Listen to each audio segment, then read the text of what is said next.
I never thought my decision to stockpile antifreeze would lead to someone's engine exploding in the middle of winter.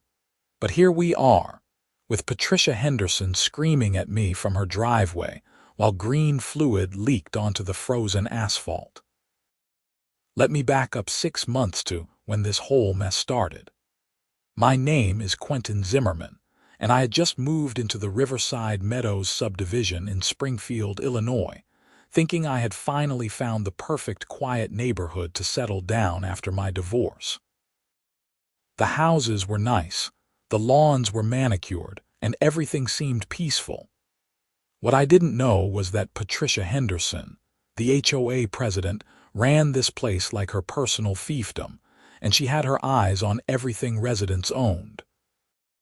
I'm a mechanic by trade, running my own small auto repair shop on the edge of town. After 30 years in the business, I had learned to buy supplies in bulk when prices were good. That summer, I had scored an incredible deal on antifreeze, 50 gallons of the stuff for next to nothing from a supplier going out of business. I stored it all in my garage, neatly organized on industrial shelving I had installed myself. I figured it would last me years, both for my personal vehicles and for the occasional side job I did for neighbors and friends. Everything was fine for the first 2 months. I kept to myself, maintained my property to HOA standards, and didn't cause any trouble. My house was a modest 3-bedroom ranch with a 2-car garage, and I had painted it a tasteful shade of beige that matched half the other houses on the block. The lawn got mowed every Saturday morning, the hedges stayed trimmed, and I even planted some flowers in the front garden bed to make the place look welcoming. Then Patricia showed up at my door on a humid August afternoon. She was exactly what you would picture when someone says the words HOA president. Mid-50s, with that particular haircut that somehow defied both gravity and good taste, wearing a pantsuit despite the 90-degree heat. She carried a clipboard naturally and had that smile that didn't reach her eyes. "Quentin, isn't it?" she said, not waiting for me to confirm. "I'm Patricia Henderson, HOA president. I wanted to welcome you properly to the neighborhood." "Thanks," I said, wiping my hands on a rag. I had been working on my truck when she arrived. "It's a nice area. Everyone's been friendly. We pride ourselves on maintaining standards," she said, her eyes scanning past me into my garage. "I notice you have quite a lot of automotive supplies in there. Is that antifreeze?" I glanced back at my shelving. The bright green jugs were visible from the driveway. "Yeah, got a good deal on it. I'm a mechanic, so I go through the stuff pretty regularly." Her expression shifted slightly, and I caught something calculating in her eyes. "That must be expensive, buying that much at once." "Actually saved a fortune," I said, feeling oddly defensive. "Bulk discount." "Well, just make sure everything is stored safely. We wouldn't want any environmental hazards," she said, making a note on her clipboard. "The HOA takes these things very seriously." I assured her everything was properly contained and labeled, which it was. I had been handling automotive chemicals for 3 decades without incident. She left after that, but I felt uneasy about the whole interaction. Something about the way she had looked at those antifreeze jugs bothered me. September rolled around, and the HOA monthly meeting took place. I decided to attend, figuring I should get involved in the community. The meeting was held in the subdivision's clubhouse, a dated building with fluorescent lighting that made everyone look slightly ill. About 20 residents showed up, most of them retirees with nothing better to do on a Tuesday evening. Patricia ran the meeting like a corporate board session, complete with an agenda printed on expensive paper. Most of it was mind-numbing stuff about landscaping contracts and pool maintenance schedules. Then she got to new business. "I'd like to propose a community resource sharing program," she announced. Many of us have excess supplies and equipment that could benefit the entire neighborhood. For instance, our newest resident Quentin has an extensive supply of automotive antifreeze. Rather than everyone buying their own, we could establish a system where residents with surplus share with those in need. Every head in the room turned to look at me. I felt my jaw tighten. I'm not sure that's practical, I said carefully. Those supplies are for my business and personal use. But surely you couldn't use 50 gallons yourself, Patricia said with that fake smile. It would be very neighborly to help others, especially our elderly residents who might struggle with the cost. Anyone can get antifreeze at any auto parts store, I pointed out. It's not exactly a rare commodity, but at a premium price, she countered. This would be about community spirit, Quentin, helping each other out. Several other residents were nodding along, though I noticed a few exchanged uncomfortable glances. An older man named Richard spoke up from the back row. Patricia, I don't think we can require residents to share their personal property, he said. That seems like overreach. I'm not requiring anything, Patricia said sweetly. I'm simply suggesting that those blessed with abundance should consider their neighbors. The way she said it made my skin crawl. This wasn't about community spirit. This was about her wanting access to something I owned, something she hadn't paid for. I had met people like her before, the kind who believed that being in a position of minor authority entitled them to whatever they wanted. The meeting moved on to other topics, but I could feel Patricia's eyes on me throughout. After it ended, several neighbors came up to apologize quietly, telling me not to worry about her suggestion. One woman, an elementary school teacher named Margaret, warned me to watch out. Patricia gets ideas in her head, Margaret said in a low voice. Last year, she tried to make everyone contribute to a community golf cart she wanted to drive around doing inspections. When people refused, she started writing violation notices for the tiniest infractions.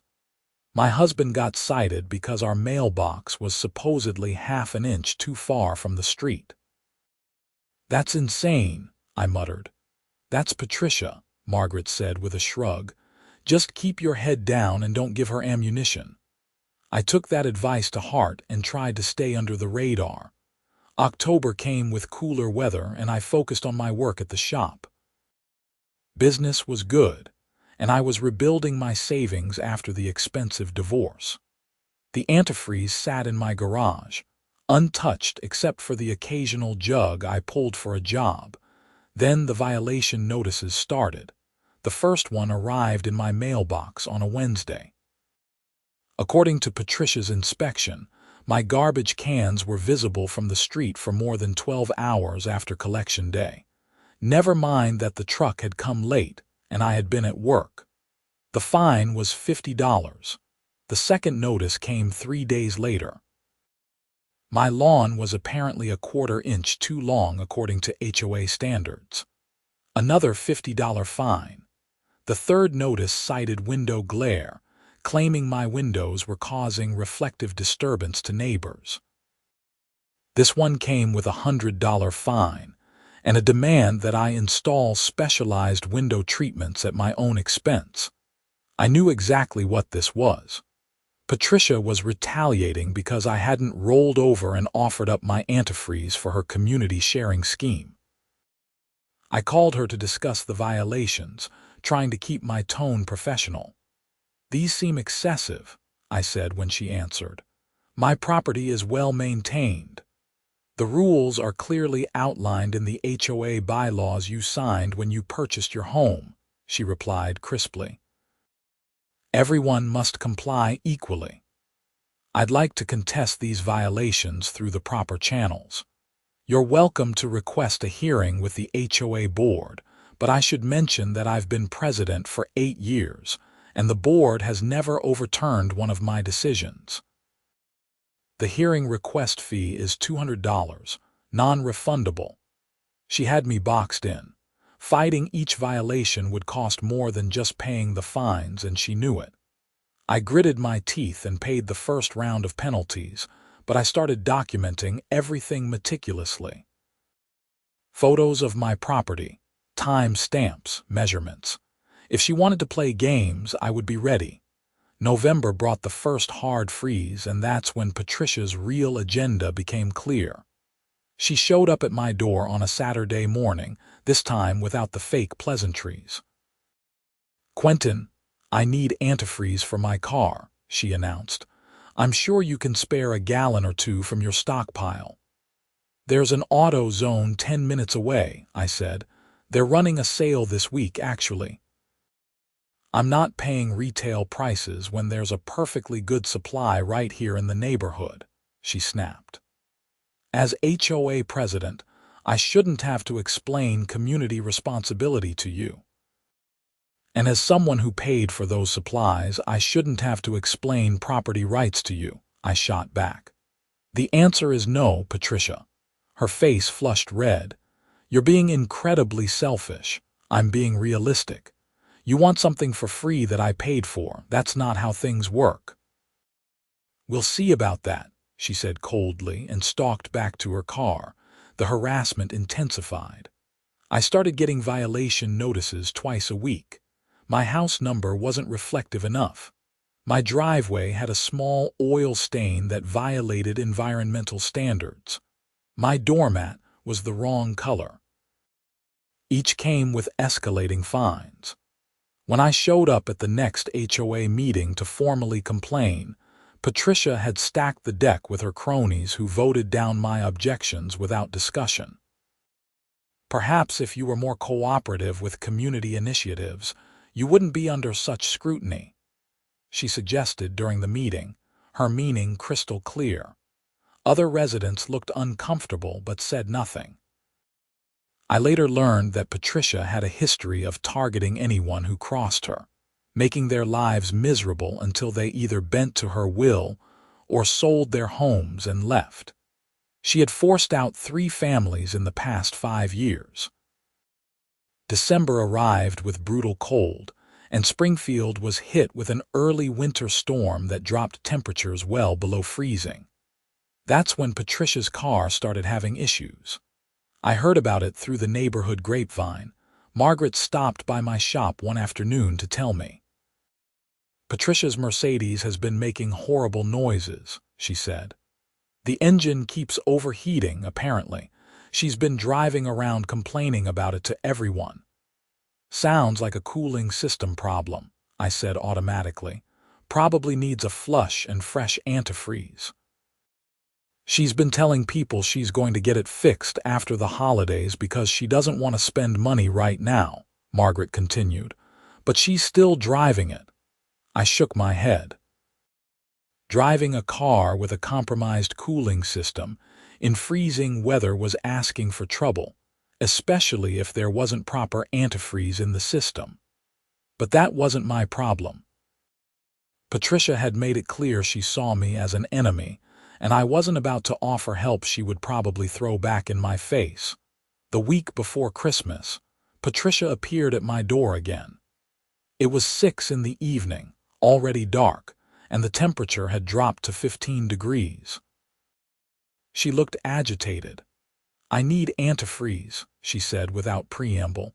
"My car is going to be damaged if I don't get some in the system tonight." "Then you should go buy some," I replied. "The stores are all closed."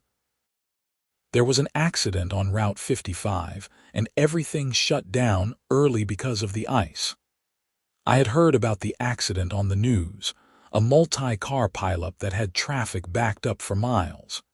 It was bad enough that businesses along that corridor had closed to keep people off the roads. "That's unfortunate," I said, "but I'm not running a charity operation here." "Don't be ridiculous," she snapped. "You have gallons of the stuff sitting in your garage. Just give me 1 container.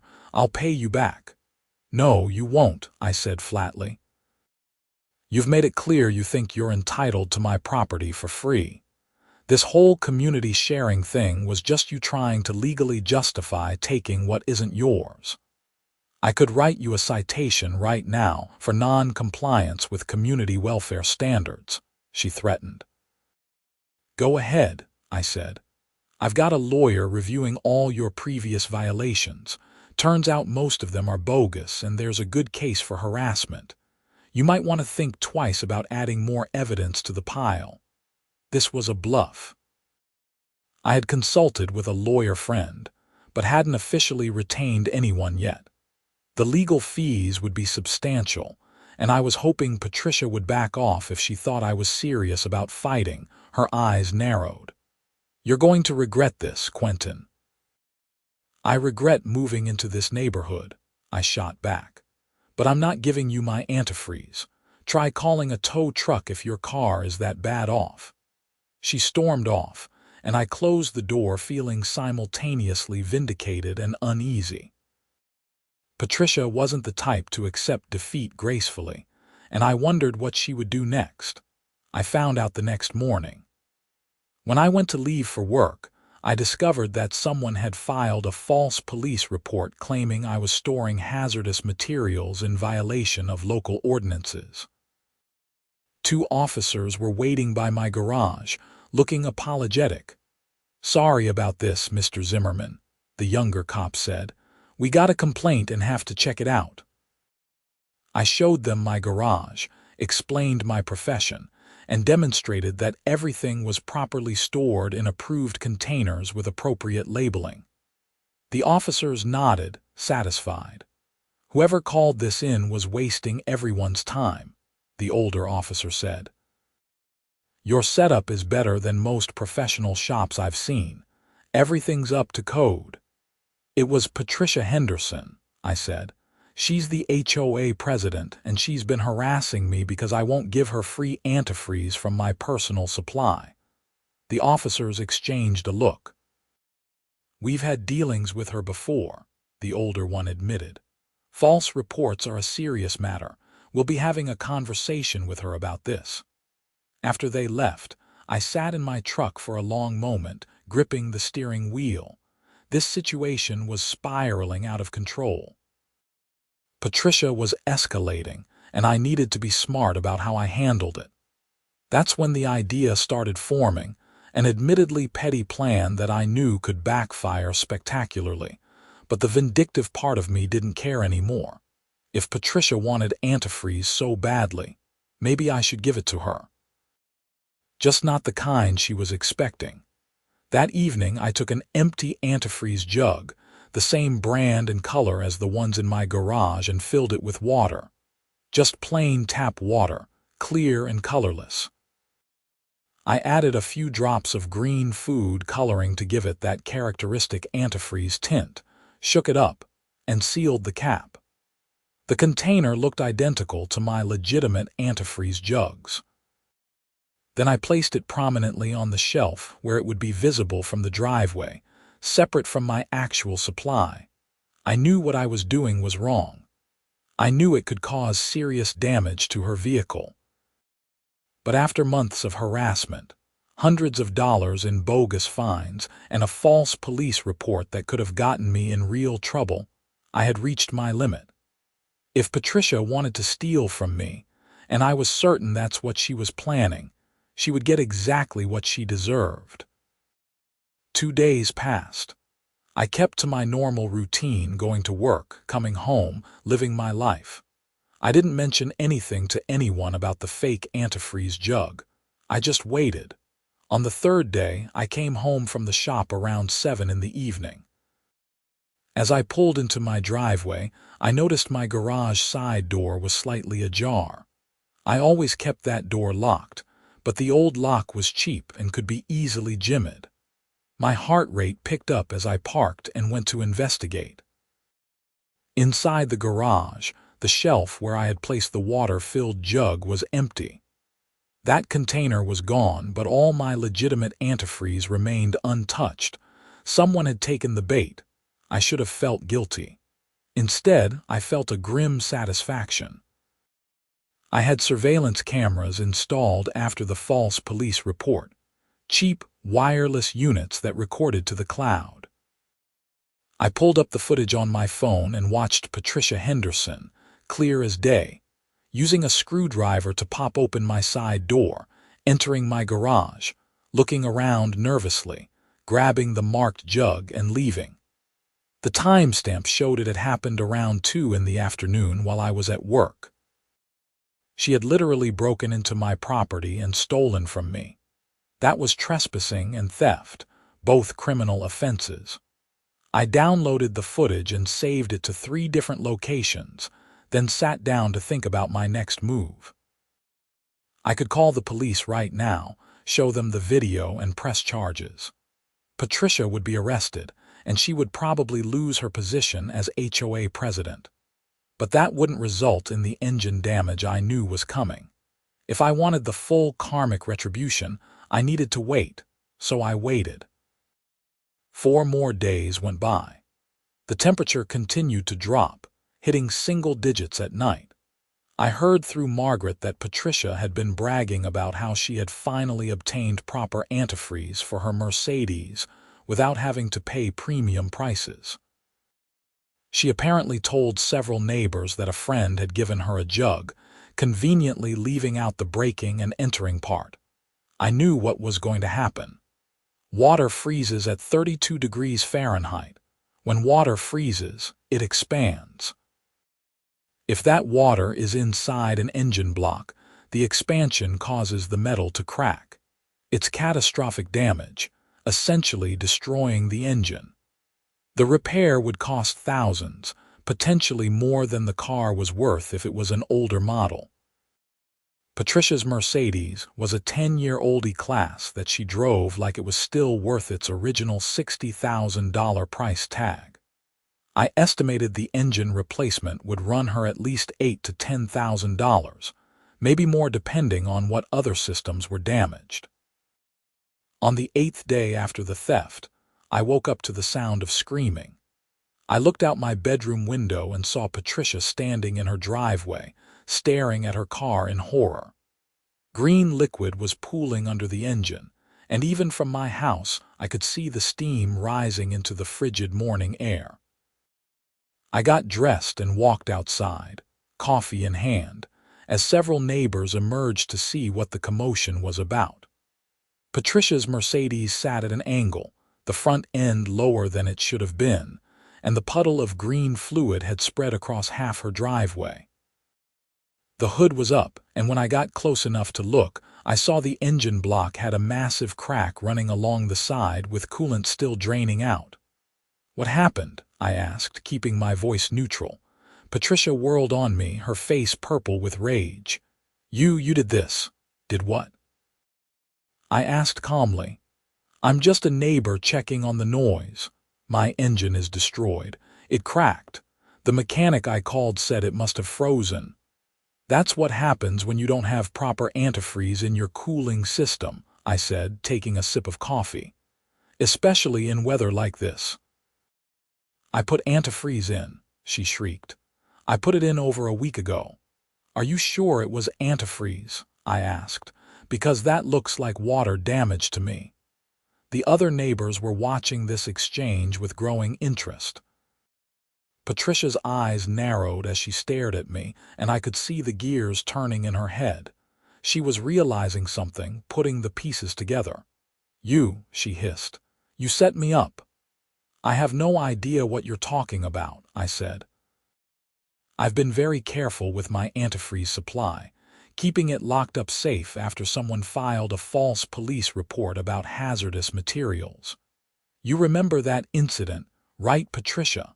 Her mouth opened and closed like a fish. Margaret had moved closer, clearly listening to every word.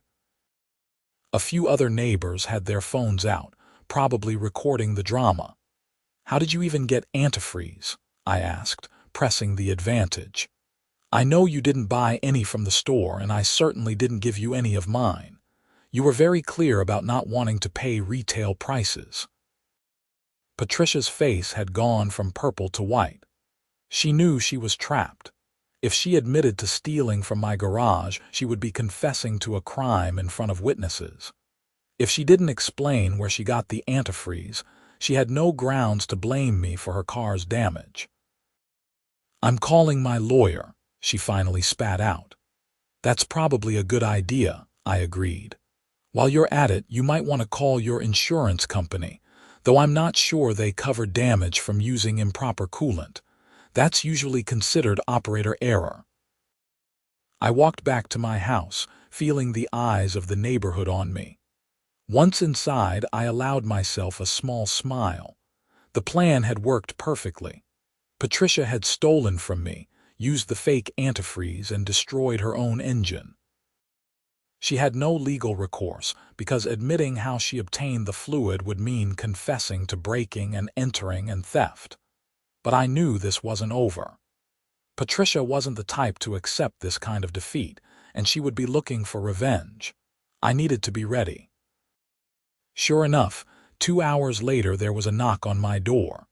I opened it to find 2 police officers, different from the ones who had responded to the hazardous materials call. These 2 looked less friendly. "Quentin Zimmerman?" the taller officer asked. "That's me. We've received a complaint from Patricia Henderson regarding property damage and potential criminal mischief. She claims you sabotaged her vehicle." "That's an interesting accusation," I said calmly. "Did she explain how I supposedly had access to her vehicle?" "She says you gave her contaminated antifreeze that destroyed her engine." "I didn't give Patricia Henderson anything," I said truthfully. "I've repeatedly refused her requests for antifreeze from my personal supply. There are multiple witnesses to those refusals." "She claims she obtained a container of what she thought was antifreeze from a mutual friend, but believes you were the original source and that you intentionally provided a harmful substance." This was smart on Patricia's part, trying to create a plausible chain of custody that didn't involve admitting to theft. But she had made a critical error. "Officers, I'd like to show you something," I said. I pulled up my security camera footage on my laptop and played the clip of Patricia breaking into my garage and taking the jug. This was recorded 6 days ago. As you can see, Patricia Henderson broke into my garage and stole what she believed was antifreeze. I discovered the theft when I returned home from work. Both officers watched the footage intently. The taller one frowned. "Why didn't you report this when it happened?" "I was planning to," I lied smoothly. "I wanted to consult with my attorney first given the ongoing harassment from Miss Henderson. I have documentation of months of violations, fines, and the previous false police report she filed." "You still have the other antifreeze containers she didn't take?" the shorter officer asked. "Of course. They're all legitimate product, properly stored." "You're welcome to inspect them." We went to the garage, and I showed them my shelving unit with the remaining antifreeze jugs. The officers examined them, checking the seals and labeling. Everything was clearly authentic product. "So what was in the container Miss Henderson took?" the taller officer asked. This was the dangerous moment. I had 2 choices: lie and say I didn't know, or tell the truth and hope it played in my favor. I decided on a middle path. "I can't say for certain what was in that specific container," I said carefully. "I store empty jugs for recycling, and it's possible one got mixed in with the full ones. I didn't notice it was missing until after reviewing the security footage." It was a weak explanation, and the officers clearly didn't entirely buy it. But they also had video evidence of Patricia committing a crime, and no actual proof that I had intentionally set her up. "This is a complicated situation," the shorter officer said. "Miss Henderson committed theft. That's clear from your video. But if you knowingly left a harmful substance where she could take it, that could be considered setting a trap, which has its own legal issues." "I maintain my property to professional standards," I said firmly. "Everything in my garage is there for legitimate purposes. I'm not responsible for what someone steals or what they do with it." The officers exchanged glances. Finally, the taller one spoke. "We're going to need to take a full statement from you, and we'll be speaking with Miss Henderson again as well. This might end up being sorted out in civil court rather than criminal." They took my statement, got copies of the security footage, and left. I sat down heavily on my couch, realizing that while I had won the immediate battle, the war was far from over. Patricia would come at me with everything she had now, and I needed to be prepared for a long legal fight. The neighborhood exploded with gossip over the next few days. Everyone had heard about Patricia's car, and the story of her breaking into my garage spread like wildfire. The HOA rumor mill was working overtime, with various versions of events circulating. Some people thought I was a genius for outwitting Patricia. Others thought I had gone too far and created a dangerous situation. I got a call from Richard, the older man who had spoken up at the HOA meeting months ago. He asked to meet for coffee, and I agreed, curious about what he wanted. We met at a local diner, and Richard got right to the point. "I'm organizing a recall election for HOA president," he said. "Patricia has been abusing her position for years, and this incident with your garage is the final straw. Several of us have been documenting her behavior, and we have more than enough signatures to force a vote." "I appreciate that," I said, "but I don't think I'm in a position to get involved. I'm probably going to be dealing with lawsuits." "That's exactly why you should be involved," Richard countered. "If Patricia is removed as president, she loses her platform for harassment. The new board can rescind all those bogus fines she hit you with. We can also implement actual oversight so this doesn't happen to anyone else." He made a good point. I had been so focused on my personal battle with Patricia that I hadn't thought about the bigger picture. If she remained in power, she would make my life hell for as long as I lived in this neighborhood. But if she was removed, I might actually have a chance at peace. "All right," I agreed. "What do you need from me?" Over the next 2 weeks, Richard and his group, which included Margaret and about a dozen other residents, worked to build their case against Patricia. They compiled records of violations issued over the past 5 years, showing a clear pattern of targeting residents who disagreed with her. They documented the bogus fines and the lack of proper appeals process. They even found 3 former residents who were willing to provide statements about how Patricia had driven them out of the neighborhood. Meanwhile, I received a letter from Patricia's attorney threatening legal action for damages, emotional distress, and conspiracy to commit property damage. The letter was full of legal jargon but light on actual evidence. My attorney friend, a guy named Jake who specialized in civil litigation, reviewed it and laughed. "This is garbage," Jake said. "She's hoping you'll settle out of fear, but she has no case. She stole from you, which is on video. What she did with the stolen property is her responsibility, not yours. Even if I intentionally left fake antifreeze where she could take it," I asked. Jake leaned back in his chair, considering. "That's the gray area. In theory, you can't set traps on your property intended to harm people, even thieves. But you're not accused of setting a trap that would harm someone physically, like a tripwire or a hidden spike pit. You allegedly had an improperly labeled container in your garage, your private garage, which someone broke into and stole from. The substance in the container wasn't inherently dangerous, it was just not what she thought it was. So I'm in the clear, legally, probably. Ethically," he grinned. "That's between you and your conscience. But I don't see her winning any lawsuit against you.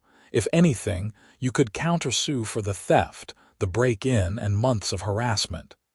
That made me feel better.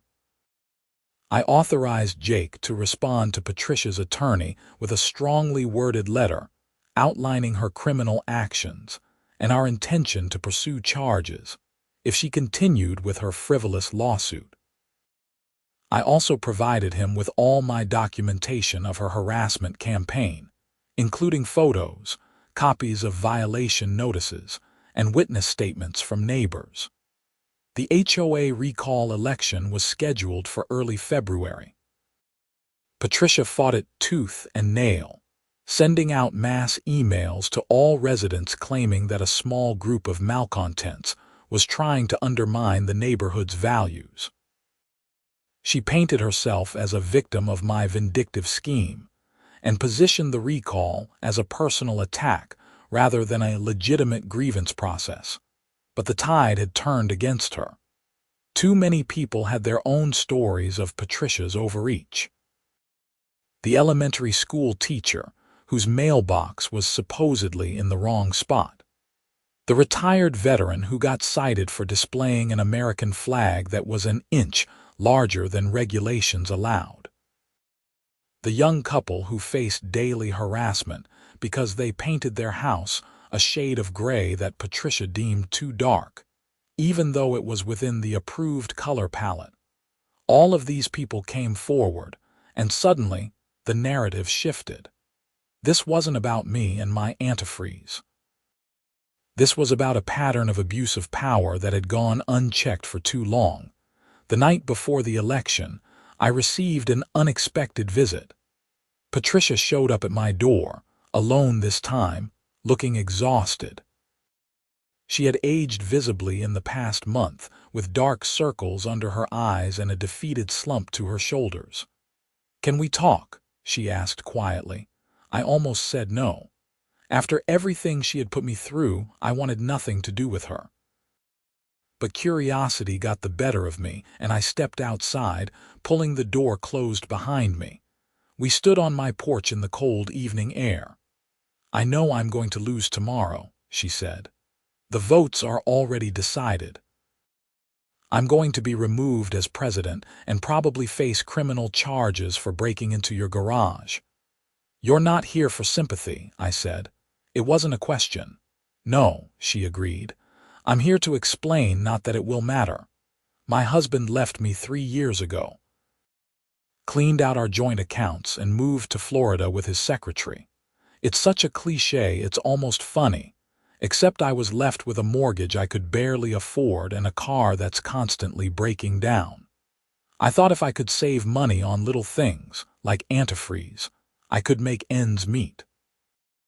"You could have just asked to buy some from me at cost," I pointed out. "I would have said yes to that. I know. But I was embarrassed.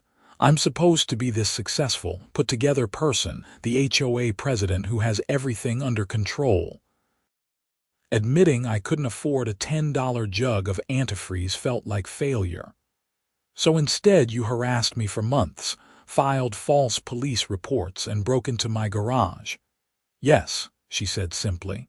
"I did all of that. I was angry that you wouldn't just give me what I wanted, and I let that anger drive me to do terrible things. I'm not asking for forgiveness. I just wanted you to know that I understand I brought this on myself." She turned to leave, then paused. "The water you put in that jug, that was deliberate, wasn't it?" I could have lied. Instead, I met her eyes and nodded once. "I thought so," she said. "It was petty and vindictive and exactly what I deserved. I hope you can live with it better than I'm living with my choices." She walked back to her car, a rental since her Mercedes was totaled, and drove away. I stood on my porch for a long time after she left, thinking about what she had said. Had I taken things too far? Probably. Was I sorry? Not particularly.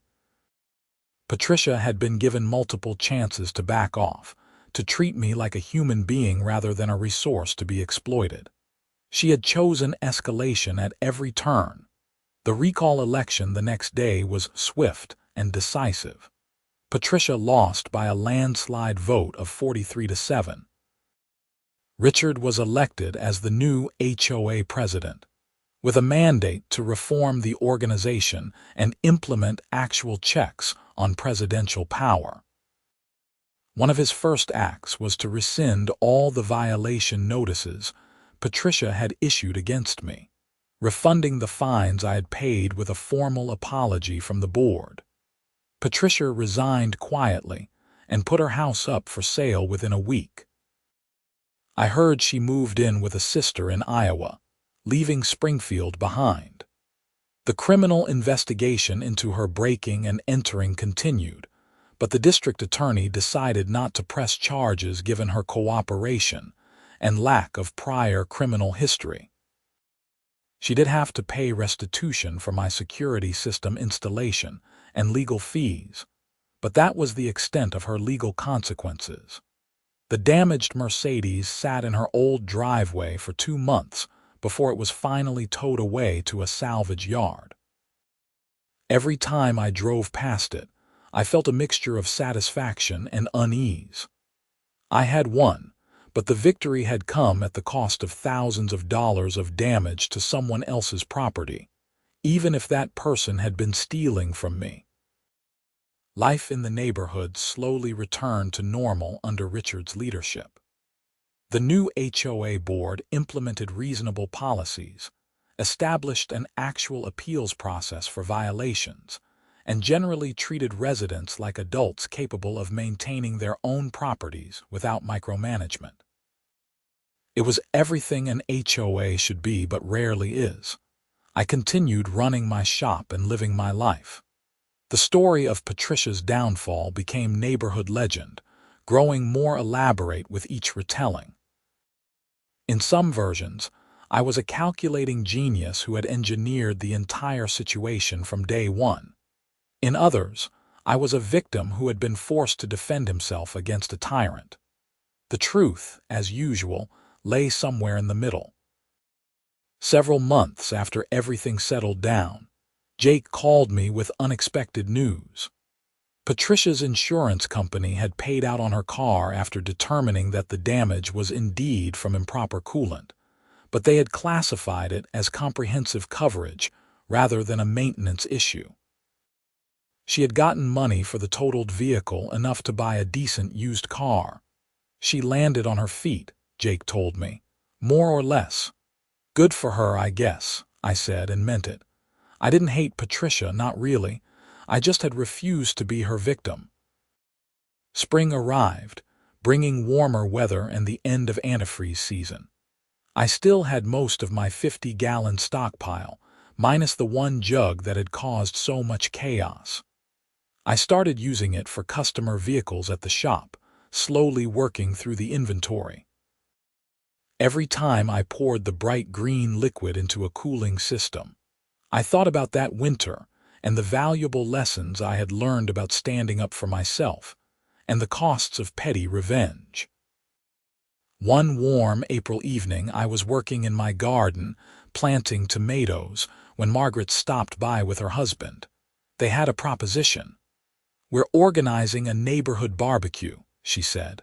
"First one under the new HOA board. We want it to be a fresh start, a way to bring everyone together after all the drama. Will you come?" "I'm not much for socializing," I admitted. "We know," her husband said with a smile, "but you're part of this community whether you like it or not.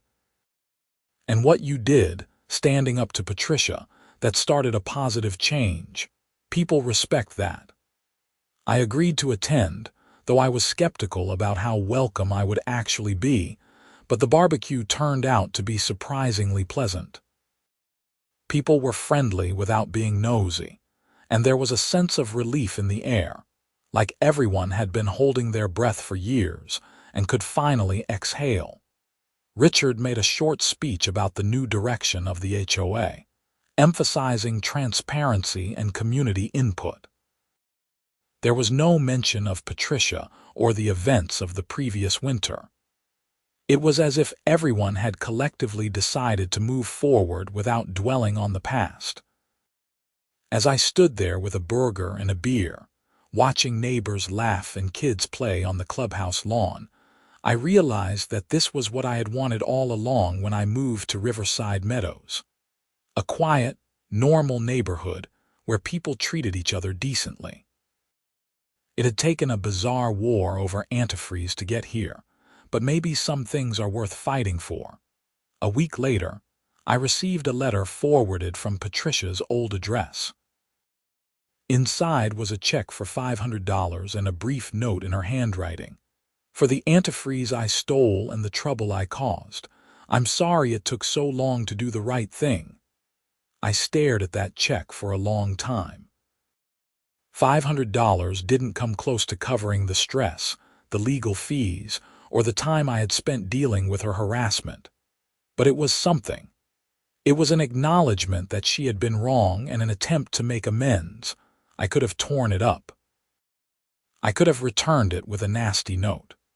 Instead, I deposited it and donated the money to a local women's shelter that helped people going through difficult divorces. If Patricia's actions, even in making restitution, could help someone else avoid the bitterness and desperation she had fallen into, maybe some good could come from the whole mess. Summer arrived, and with it came the kind of heat that makes you forget winter ever existed. My antifreeze stockpile sat undisturbed in the garage, the remaining 48 gallons a testament to both good bulk pricing and the chaos that can erupt when people feel entitled to what isn't theirs. I learned later, through the neighborhood grapevine, that Patricia had found work managing a small apartment complex in Iowa. Apparently she was good at her job when she wasn't abusing her authority, and the change in scenery had done her some good. I was glad to hear it. I didn't wish her ill, I just wanted her out of my life. The house she had lived in sold to a young couple with twins, both working in healthcare. They were friendly and kept to themselves, the perfect neighbors. The first time I saw them, the husband was working on his car in the driveway and I walked over to introduce myself. "Quentin Zimmerman," I said, offering my hand. "I live 3 doors down, run an auto shop if you ever need work done." "Tom Fletcher," he replied, shaking my hand. "That's great to know. I try to do basic maintenance myself, but I'm no expert. Let me know if you need any supplies," I said. "I buy in bulk and I'm happy to sell at cost to neighbors." He thanked me and we chatted about cars for a while. It was a normal, pleasant interaction, the kind neighbors should have. No demands, no entitlement, no drama. Just 2 people being decent to each other. As I walked back to my house, I reflected on how much had changed in 1 year. I had moved to Riverside Meadows looking for peace and found conflict. I had tried to mind my own business and been dragged into neighborhood politics. I had been harassed, fined, stolen from, and vilified. And in response, I had done something petty and destructive that I still wasn't entirely comfortable with. But I had also learned that sometimes you have to fight back against bullies, even when fighting back means getting your hands dirty. I had learned that communities work best when power is distributed and checked, not concentrated in the hands of one person with a clipboard and a grudge. And I had learned that most people, when given the chance, will choose decency over drama. The antifreeze incident, as it became known in neighborhood lore, was my line in the sand. It was the moment I decided I wouldn't be pushed around anymore, consequences be damned. Was it the right decision? I'm still not sure, but it was my decision and I owned it completely. As fall approached again and the weather cooled, I found myself preparing for another winter. I checked my antifreeze supply, this time making absolutely certain every container held what it was supposed to hold. I serviced my vehicles, winterized my house, and generally got ready for the cold months ahead. One October evening, Richard stopped by with news.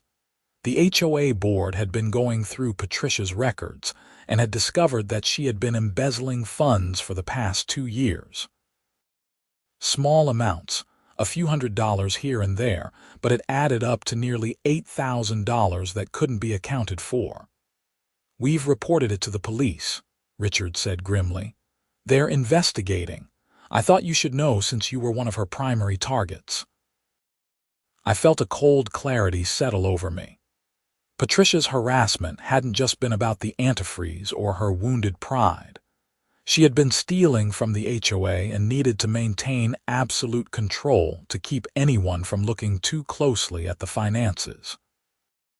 My refusal to bend had threatened her authority and, by extension, threatened to expose her crimes. "Is there going to be charges?" I asked. "Probably. The evidence is pretty clear. She kept terrible records, almost like she wanted to get caught." The investigation moved forward through November and December. Patricia was charged with embezzlement and fraud in early January, almost exactly 1 year after her engine had cracked open in her driveway. She pleaded guilty to avoid trial and was sentenced to 18 months probation, community service, and full restitution to the HOA. I didn't attend the sentencing. I had moved on from that chapter of my life and didn't need to see Patricia's final fall from grace. The neighborhood had moved on too, thriving under competent leadership that actually cared about residents rather than power and control. But I did think about her sometimes, usually late at night when I couldn't sleep. I thought about the desperation that drives people to steal, to abuse authority, to lash out at others. I thought about my own actions, filling that jug with colored water and leaving it where I knew she would find it. I thought about whether I would do things differently if I could go back. The honest answer was probably not. Given the same circumstances, the same harassment, the same violation of my property and privacy, I would probably make the same choices. That didn't make those choices right, but it made them understandable.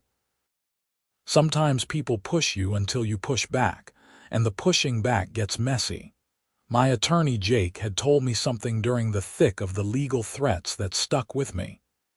"The law protects property rights," he had said. "But it doesn't require you to be smart about protecting someone else's property, especially when they are actively stealing from you. You didn't pour water into her engine. You didn't force her to break into your garage. She made her choices, and choices have consequences." It was a legalistic way of looking at things, but it helped me sleep at night. I had protected what was mine. The method was questionable, sure, but the principle was sound. Nobody had the right to my property just because they wanted it, regardless of their position or their problems. As the second winter in Riverside Meadows wound down and spring approached again, I realized I had finally found what I was looking for when I first moved here.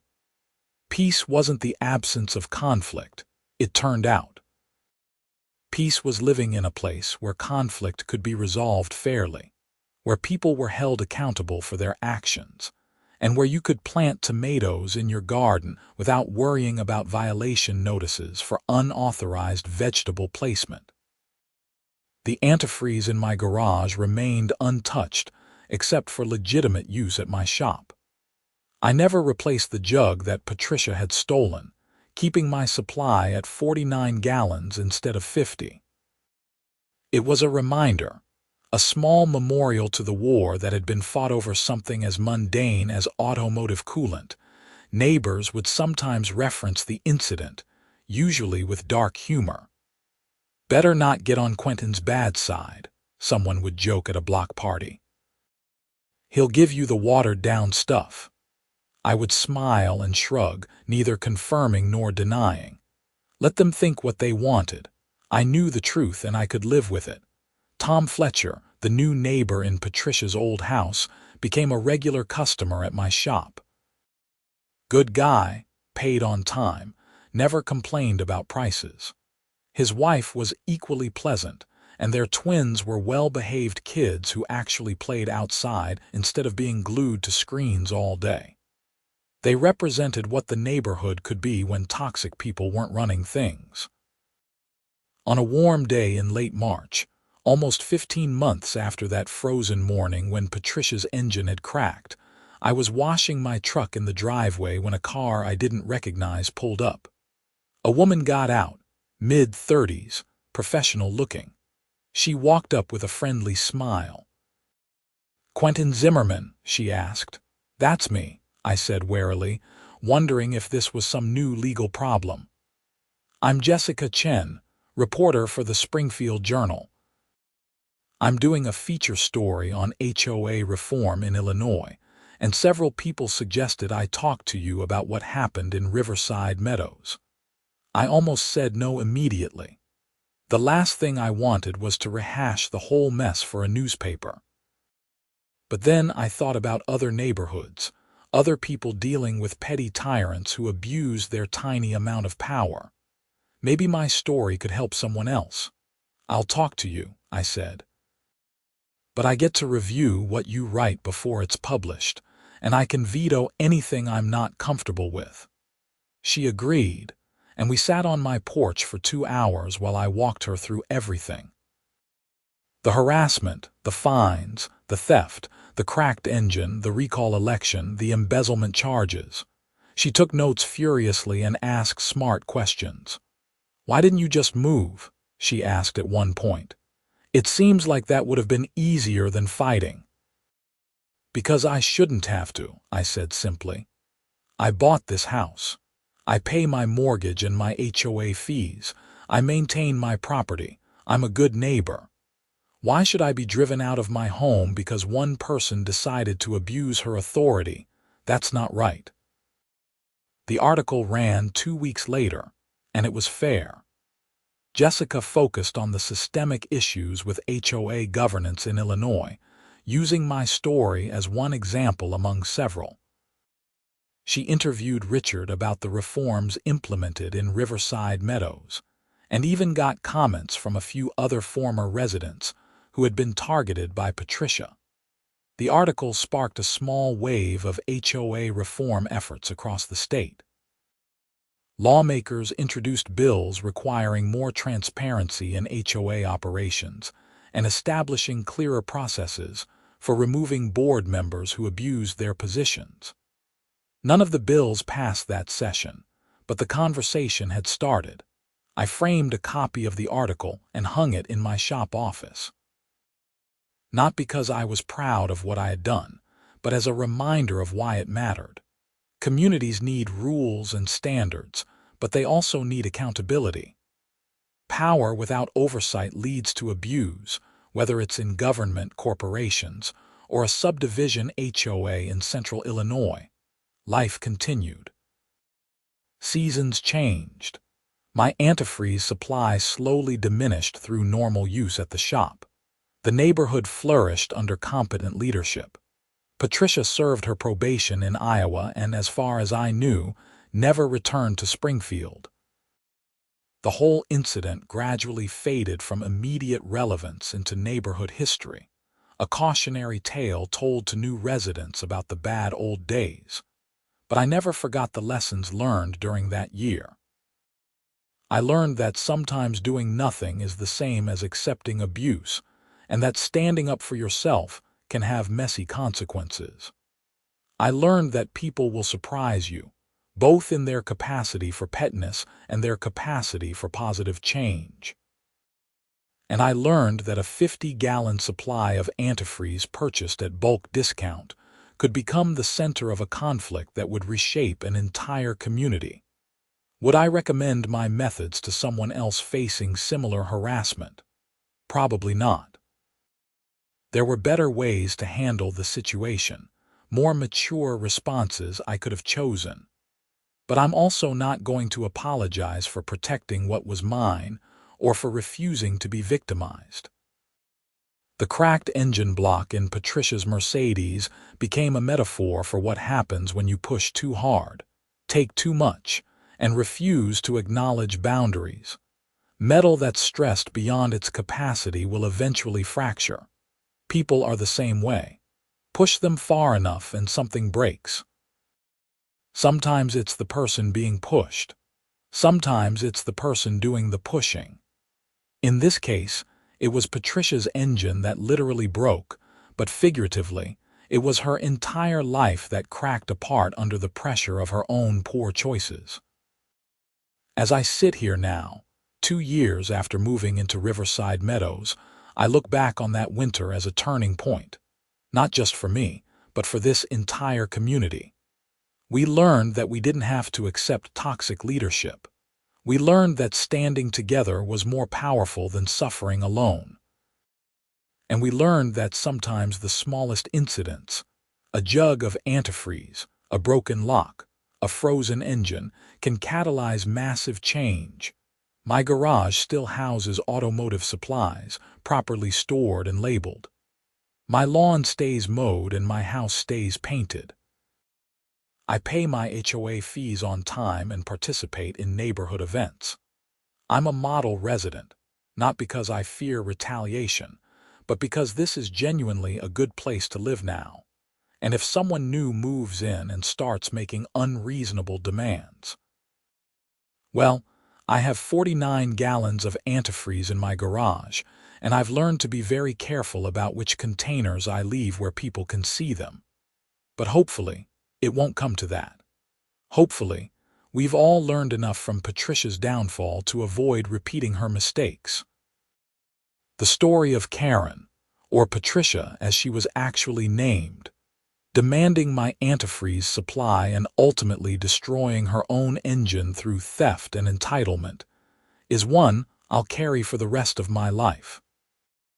It taught me about human nature, about community dynamics, and about my own capacity for calculated pettiness when pushed beyond my limits. Was it wrong to set that trap? Probably. Am I sorry it happened? That's more complicated. I'm sorry that it came to that point. I'm sorry that Patricia felt so desperate she would break into someone's garage. I'm sorry her engine was destroyed, even though she brought it on herself. But I'm not sorry I stood my ground and refused to be bullied. In the end, that's what this whole story is about. Not antifreeze, not HOAs, not even property rights. It's about one person deciding they had taken enough, drawing a line and dealing with the consequences of that decision. The consequences were significant, chaotic, and lasting. But they were also, in their own messy way, just. And justice, I've learned, doesn't always look the way you expect it to. Sometimes it looks like green fluid pooling on a frozen driveway, the sound of metal cracking under pressure, and a neighborhood finally free to breathe without fear of petty tyranny. That's not the justice you read about in law books or see in courtrooms. But it's real, and it's effective, and it changed everything. So here I am, living my quiet life in a subdivision that bears the scars and the lessons of that conflict. My property is mine. My boundaries are respected. And my garage is secure, both literally with better locks and figuratively with better neighbors who understand that asking is different from demanding, and that stealing always has consequences. The antifreeze story ends not with dramatic courtroom scenes or explosive confrontations, but with everyday normalcy restored, a community healed, and one man who learned that sometimes the only way to win is to let your opponent defeat themselves. Patricia wanted my antifreeze so badly she was willing to break the law to get it. In taking what wasn't hers, she destroyed something far more valuable than an engine. She destroyed her credibility, her position, her reputation, and ultimately her place in this community. I didn't do that to her. I just gave her the opportunity to do it to herself. The rest was her choice, her action, her consequence. And that's something I can live with, even on the sleepless nights when I wonder if there was a better way. There probably was. But this was my way, and in the end, it worked.